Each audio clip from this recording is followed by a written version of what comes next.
كيف تم احتجازكم؟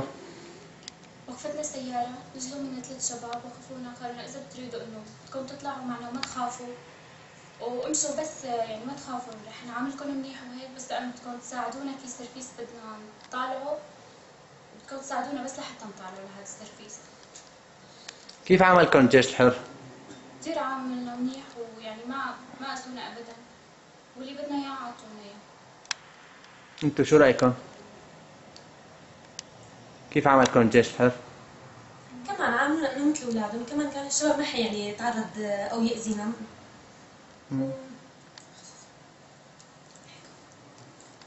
كانوا مخصصين لناس انه مشان اذا بدنا شيء يكونوا معنا دائما معنا، وما كانوا يأذونا بأي شيء، حتى كذا ما كانوا يأذونا كذا. يعني حتى الشباب ما كانوا ينظروا لنا نظرة انه سيئة، كانوا ينظروا لنا نظرة مثل اخواتهم. شو رأيكم بهالحادثة اللي صارت؟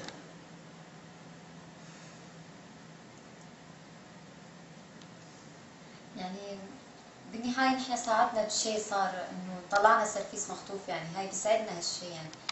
بس ونحن ما انه كل شو رأيك بالقصة كلها، يعني كأنه كيف خطفوا الباص المدنيين هن؟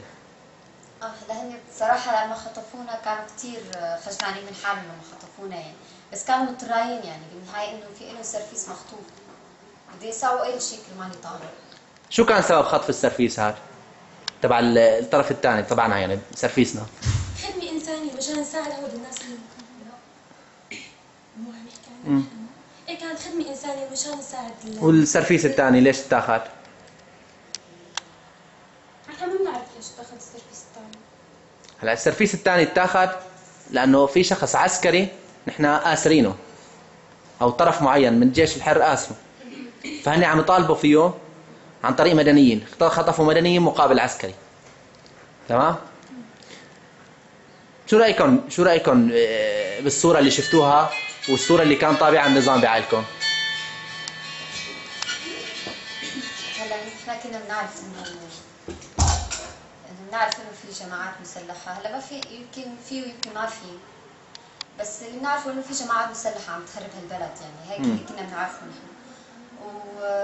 بس نحن لما انخطفنا وشفنا انه معاملة الجيش الحر إلنا، يعني فيك تقول غيرنا، يعني غيرنا من رأينا، انه لانه شفنا الشيء اللي عم يصير هون بهالبلد هي، انه كيف عم تنقصف يعني هون بدون ما حدا يعرف وين عم يضرب يعني عشتوا جو القصف؟ عشنا، وهي اول مرة.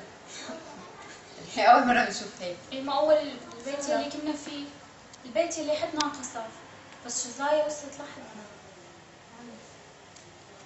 شو بتقولوا للنظام السوري؟ انه اذا شايف حاله على غلط، اذا هو على غلط، فنتمنى انه يغير من هالشيء اللي عم يساويه. ما بحكي اكثر من هيك. حدا بده يحكي شيء؟ نتمنى تصير الحقيقة. انت شو رايك بالحقيقه؟ شفتي الحقيقه شيء؟